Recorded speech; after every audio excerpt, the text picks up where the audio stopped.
तो बच्चों इस वीडियो के अंदर हम करेंगे क्लास 10th के चैप्टर नंबर 5 एपी की एक्सरसाइज 5.4 का क्वेश्चन नंबर 1 और 2। तो क्वेश्चन नंबर 1 दिया है which term of the AP, ये एक एपी हमें गिवन है, is it's first negative term. तो आपको दिख रहा होगा इस एपी के अंदर जो हमारे पास टर्म दे रखी है घटती हुई जा रही है। पहले 121 है, फिर इसमें से 4 कम हो गए, फिर इसमें से 4 कम हो गए। तो ऐसे करके कौन सी ऐसी टर्म होगी जो कि नेगेटिव होगी, वो उसका नंबर बताइए। मतलब 10वें नंबर की होगी, 20वें नंबर की या 30वें नंबर की। जैसे यहाँ पर ये A1 है, ये A2 है, ये A3 है। तो A10, A20, A30 कौन सी ऐसी टर्म आएगी जो कि नेगेटिव आएगी, क्योंकि ये कम होती जा रही है तो इसमें माइनस के भी नंबर आने शुरू हो जाएंगे। तो हमें यही बताना है कि वो माइनस का नंबर कौन से नंबर पर आ रहा होगा। तो इसको सॉल्व कैसे करोगे, ध्यान से देखो। हमें एक चीज पता है कि नेगेटिव टर्म जो होती है वो 0 से छोटी होती है। तो हम ये लिख सकते हैं फॉर फर्स्ट नेगेटिव टर्म, जो पहली नेगेटिव टर्म होगी वो लेस देन 0 होगी। लेस देन 0 मतलब इस बात का मतलब क्या है, इसको हम ऐसे लिख सकते हैं कि an जो है वो लेस देन 0 आना चाहिए। ठीक है, तो अब और क्या क्या चीज हम निकाल सकते हैं। an का फॉर्मूला जो हमें पता है, उस फॉर्मूले में हम जो जो चीज वैल्यू पुट कर सकते हैं वो पुट कर दो और फिर इसके अंदर इक्वेशन बना लेंगे हम। तो AP हमें गिवन है 121, 117, 113। तो यहां से आप क्या क्या चीज निकाल सकते हो। पहली चीज होती है जिसको हम कहते हैं फर्स्ट टर्म। फर्स्ट टर्म जिसको A से डिनोट किया जाता है 121। उसके बाद हम निकाल सकते हैं कॉमन डिफरेंस। तो कॉमन डिफरेंस निकालने के लिए आगे वाली टर्म में से इससे पहले वाली जो टर्म है इसको माइनस कर दो। तो माइनस करके कितना आ जाएगा, माइनस का 4। तो अब उसके बाद हम लिख सकते हैं an इक्वल टू होता है a plus n minus 1 into D. अब an तो ऐसे रहने देंगे, a की जगह पर क्या रख देंगे 121 प्लस n माइनस 1 और d की जगह पर क्या रख देंगे माइनस का 4।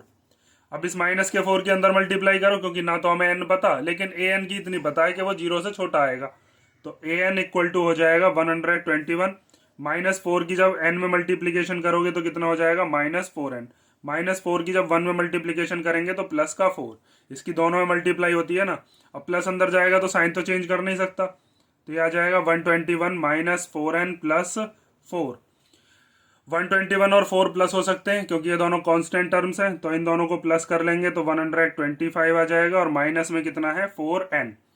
ठीक है, उसके बाद हमें एक चीज पता थी, इसके बाद का इधर देख लो कि an की जो वैल्यू है वो लेस देन 0 चाहिए हमें, क्योंकि नेगेटिव टर्म चाहिए। तो an की वैल्यू हमने जो निकाली है उसको पुट कर दो। 125 minus 4n is less than 0। अब ये माइनस का 4n जब इधर ट्रांसपोर्ट करोगे तो कैसा हो जाएगा प्लस का। तो इधर आकर ये प्लस का 4n हो गया। अब हमें चाहिए बस n की वैल्यू, तो ये 4 इधर मल्टीप्लीकेशन में इधर आ जाएगा इसके डिवीजन में, इज लेस देन 0। 4 से इसको डिवाइड कर लेते हैं। तो डिवाइड करने के बाद क्या आएगा, ये तो पॉइंटों में आएगा क्योंकि पूरा तो कटेगा नहीं। और n की वैल्यू ना तो पॉजिटिव ना तो फ्रैक्शन में हो सकती है ना ही नेगेटिव, बस पॉजिटिव हो सकती है। मतलब कोई भी पॉजिटिव इंटीजर या नेचुरल नंबर हो सकता है। तो यहाँ पर इसको जब आप डिवाइड करोगे 125 को 4 से, तो 4 3 जा कितना हो जाएगा 12, ऊपर से हम 5 ले लेंगे, 4 1 जा 4, 1 बचा, पॉइंट लगाकर 0 बढ़ा ली तो 4 2 जा हो गया 8, बचा कितना 2, पॉइंट लगा हुआ है तो फिर 0 बढ़ा लो, 4 5 जा 20। तो इसका मतलब n की जो वैल्यू है वो 31.25 से कैसी होनी चाहिए, बड़ी होनी चाहिए। n की तरफ मुंह खुला हुआ है ना, तो इसका मतलब क्या है n की वैल्यू 31.25 से बड़ी होनी चाहिए, क्योंकि n जो होता है वो ना तो हम माइनस का लेते हैं और ना ही हम पॉइंट का ले सकते हैं। तो n 31.525 से जस्ट बड़ा जो नंबर है वही होगा। तो मतलब हम ये कह सकते हैं कि n जो है वो कौन सी टर्म हो सकती है, 32nd टर्म होगी। ठीक है, इस बात को आप ऐसे भी लिख सकते हो, लास्ट में ये आपका आंसर है कि hence the first negative term. इस चीज को अभी हम दिखाऊंगा, अभी मैं प्रूव भी करेंगे। फर्स्ट नेगेटिव टर्म कौन सी बैठेगी, 32nd टर्म। देखो जैसे अगर मान लीजिए यहाँ पर आप an की वैल्यू निकाल रहे हैं ना हम, तो an equal to 125 minus 4n है। अगर आप n की जगह पर रखते हो 31 और 32, तो 31 से तो आपके पास पॉजिटिव ही नंबर आएगा, लेकिन 32 से आपके पास कैसा नंबर आएगा, नेगेटिव। जैसे an इक्वल टू है 125 माइनस 4 और n की जगह पर 31, तो an इक्वल टू हो गया 125 माइनस 4 1 जा 4 और 4 3 जा 12। तो an कितना आया हमारे पास 1। मतलब 31वीं टर्म जो है वो भी हमारे पास कैसी आ रही है, पॉजिटिव। और 31 में से अगले नंबर कौन सा होगा, 32वां। तो इसका मतलब A32, जैसे यहाँ पर ये A31 है तो A32 कितना हो जाएगा, 125 माइनस 4 और इंटू 32। तो A32 equal to 125 minus 4 to जा 8 और 4 3 जा 12। तो इसका मतलब A32 कितना आएगा, माइनस का 3। तो 32वें नंबर की जो टर्म है ना वही नेगेटिव बैठेगी। 31वें के बाद कौन सा नंबर बैठेगा, 32वां ही तो बैठेगा।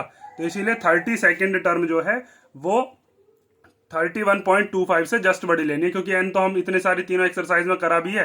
एन की वैल्यू कभी भी ना तो पॉइंट में होती है ना ही नेगेटिव होती है, ये चीज तो हम करके आ चुके हैं। ठीक है, तो एन की वैल्यू जो है वो इस पॉइंट से बड़ी वाली कौन सी बैठी, 32nd। ये फर्स्ट हो गया। अब हम देखते हैं सेकंड क्वेश्चन। तो क्वेश्चन नंबर सेकंड दिया है, the sum of the third and the seventh term of an AP is 6। तीसरी टर्म और सातवीं टर्म को प्लस करके कितना आता है, 6। And their product is 8। और उन्हीं दोनों टर्म्स को अगर हम प्रोडक्ट मतलब मल्टीप्लीकेशन करें तो कितना आएगा, 8 आएगा। Find the sum of first 16 terms of the AP. हमें बताना है कि सम बताइए 16 टर्म्स का, मतलब S16 हमें फाइंड आउट करना है। तो देखिए इसके अंदर आपके पास क्या क्या चीज गिवन है। अगर मेरे को मान लीजिए सम निकालना है 16 टर्म्स का, S16 निकालना है, तो n की वैल्यू तो पता है 16, लेकिन ना तो मुझे a पता है ना ही d पता है। तो पहले मुझे a और d निकालने पड़ेंगे। उसके लिए हमें ये जो इक्वेशंस बताई हैं इनसे हम a और d की वैल्यू निकालेंगे। सबसे पहले हमें क्या बताया गया है इस क्वेश्चन में, हमसे बताया कि थर्ड टर्म और सेवंथ टर्म जो है उनका सम 6 है। तो पहले हम फर्स्ट टर्म को और कॉमन डिफरेंस को क्या मानते हैं वो लिख लेते हैं। तो हम लिख लेते हैं let a be the first term, a है इसकी first term, and d be the common difference. Common difference कितना मान लिया हमने, डी। उसके बाद जो जो चीज आपसे कही गई है उस चीज को आप लिखते रहो, वहां से आपके पास इक्वेशन बन जाएगी। थर्ड और सेवंथ टर्म, थर्ड टर्म को क्या लिखते हैं, A3। सेवंथ टर्म को क्या लिखते हैं, A7। इन दोनों का सम करके कितना आता है, 6। तो A3 को आप क्या लिख सकते हो, A3 को हम लिख सकते हैं A प्लस 2D।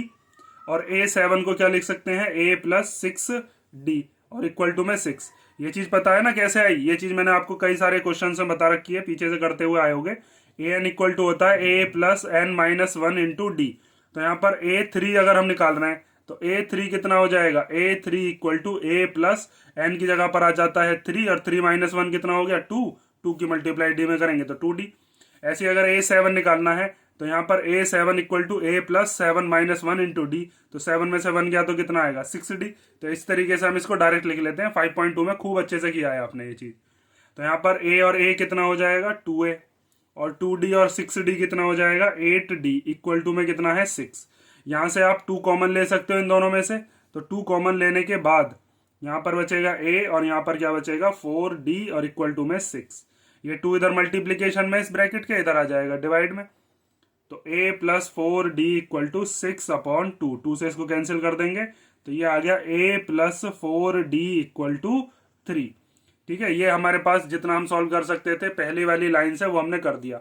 उसके बाद इसने कहा था कि दोनों का अगर हम प्रोडक्ट करते हैं तो 8 आएगा। किस किस का, A3 का और A7 का। तो A3 multiply A7 equal to कितना दे रखा है, 8। तो A3 की वैल्यू कितनी होती है, अभी हमने रखी थी A प्लस 2D। और A7 की वैल्यू कितनी होती है, A7 को हम लिख सकते हैं A प्लस 6D और इक्वल टू में कितना है, 8। अब इन दोनों की हमें मल्टीप्लीकेशन करनी है। यहाँ पर दो दो वेरिएबल है, A भी है और D भी है। आप चाहो तो इस पूरे को एक ही वेरिएबल में बदल सकते हो। यहाँ से या तो A की वैल्यू निकाल लो या D की। जैसे अगर मान लीजिए आपने यहाँ से A की वैल्यू निकाली तो ये 4D इधर आकर कैसा हो जाएगा, 3 माइनस 4D। अब इस वैल्यू को हम क्या कर देंगे, पुट कर देंगे। मान लीजिए ये वाली इक्वेशन है मेरे लिए फर्स्ट। तो यहाँ पर हम लिखते हैं put the value of A। ठीक है, कौन सी इक्वेशन में, इस वाली में। तो इस वाली इक्वेशन में हम A की जगह पर क्या रखने वाले हैं, अब 3 माइनस 4D और फिर ये वाला है प्लस 2D। फिर मल्टीप्लाई, यहां पर A की जगह पर क्या रख देंगे, 3 माइनस 4D और फिर ये वाला प्लस 6D और इक्वल टू में 8। अब ये दोनों देखो D वाले जो ये सॉल्व हो सकते हैं, माइनस का, ये प्लस का है। तो माइनस प्लस क्या होते हैं, माइनस, माइनस होकर 2D आ गया, साइन बढ़ेगा लगेगा। ऐसे यहाँ पर 3 माइनस 4D और प्लस 6D को जब हम सॉल्व करेंगे तो माइनस का और प्लस का माइनस प्लस माइनस हो जाएंगे, 2D बचेगा बस। लेकिन वो कैसा होगा, वो होगा प्लस का और इक्वल टू में 8। अब यहाँ पर देखो एक आइडेंटिटी बन गई। ये है a माइनस बी और ये क्या है a प्लस बी। तो a माइनस बी की मल्टीप्लीकेशन जब हम a प्लस बी में करते हैं तो वो किसकी आइडेंटिटी होती है, a square minus b square की। अब a क्या है हमारे लिए 3 और b क्या है हमारे लिए 2d, तो a square minus b square लिख लो, मीन्स 3 का स्क्वायर माइनस 2d का स्क्वायर और इक्वल टू में 8। तो 3 का स्क्वायर कितना होगा 9, 2d का स्क्वायर करेंगे तो हो जाएगा 4d स्क्वायर और इक्वल टू में 8। उसके बाद आपको क्या करना है, ये जो डिजिट है इस डिजिट को डिजिट की तरफ भेजो, तो ये प्लस का 9 इधर आकर कैसा हो जाएगा माइनस का 9। तो 4d स्क्वायर इधर रह गया, माइनस इसी का तो साइन है ये इधर ही रहेगा, 8 इसका साइन प्लस था तो ये इधर आकर कैसा हो जाएगा माइनस का। तो minus 4d square equal to minus का 1। इस माइनस से माइनस कैंसिल हो गया। अब ये जो 4 इधर डी स्क्वायर के मल्टीप्लीकेशन में है इधर भेज दो इसको, ये इधर आ जाएगा इसके डिवीजन में। स्क्वायर हटाएंगे तो क्या चढ़ जाएगा इधर रूट, तो ये आ गया अंडर रूट के अंदर 1/4। और जब 1/4 में से हम बाहर निकालेंगे तो क्या बाहर आ जाएगा, हम इसको लिख सकते हैं plus minus under root 1 into 1 भी लिख सकते हैं और 2 इंटू 2 भी लिख सकते हैं।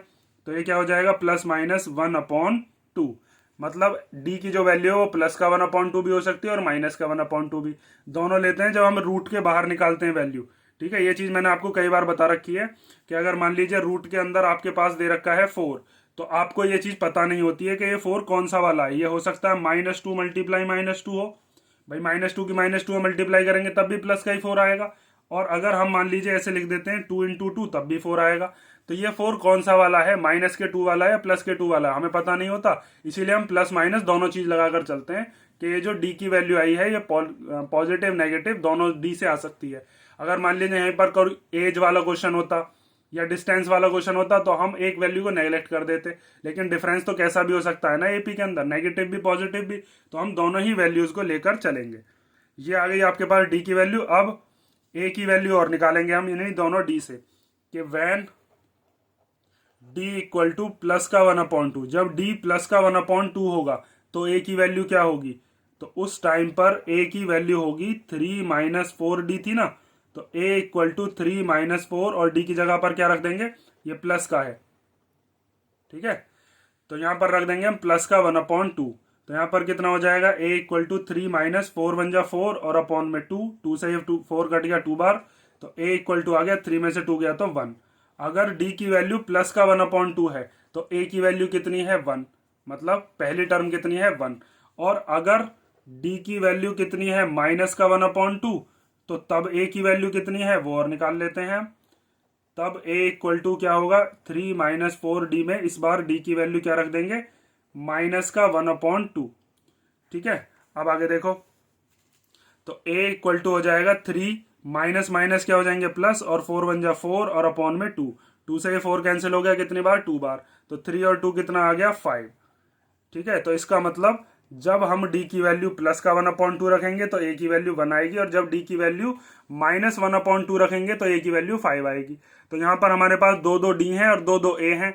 और अभी मैंने आपको बताया था कि जब हम सम निकालेंगे तो सम में यहाँ पर n की जगह तो 16 रख देंगे क्योंकि 16 टर्म्स का सम निकालना है, लेकिन a और d की जगह पर अब हम क्या रखेंगे, एक बार हम रखेंगे पॉजिटिव 1/2 और उसके साथ वाला a कितना है 1, और एक बार हम रखेंगे d की वैल्यू -1/2 और उसका a कितना है 5।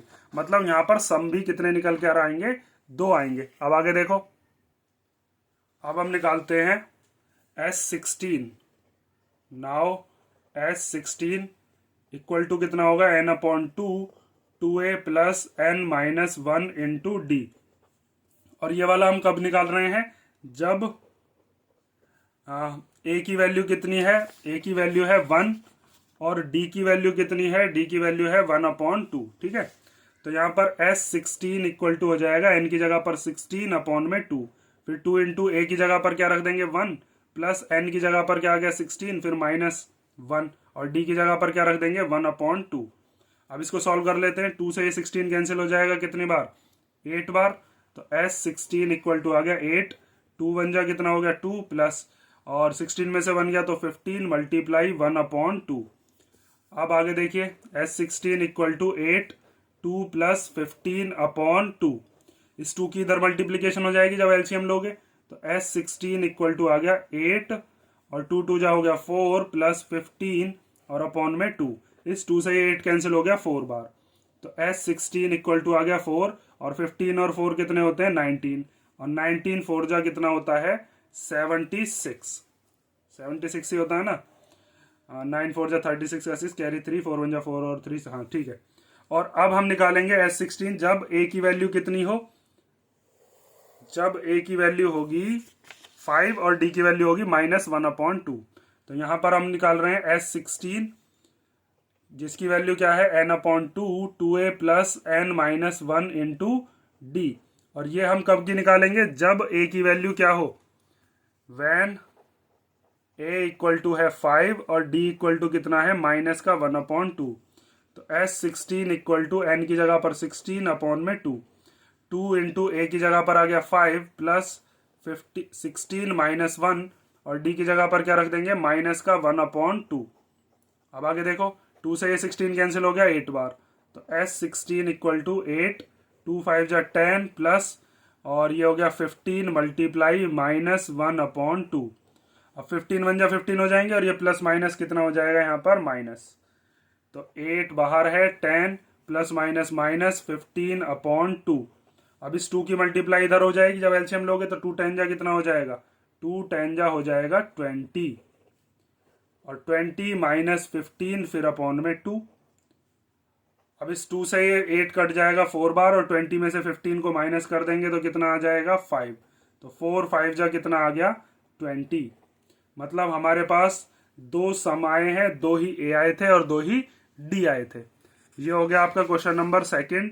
और इसके बाद हम नेक्स्ट वीडियो में करेंगे इसके जो नेक्स्ट क्वेश्चन है, इनमें कोई डाउट हो तो आप कमेंट करके पूछ सकते हो।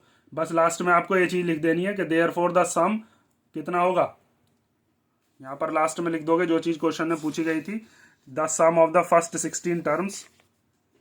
यहां पर लिख देता हूं मैं, hence the sum of first 16 terms of the AP is 76 और 20, या तो 76 होगा या फिर 20 होगा, दोनों ही आंसर आपको बताने, क्योंकि 2 डिफरेंस है आपके पास और 2 ही फर्स्ट टर्म आ रही हैं।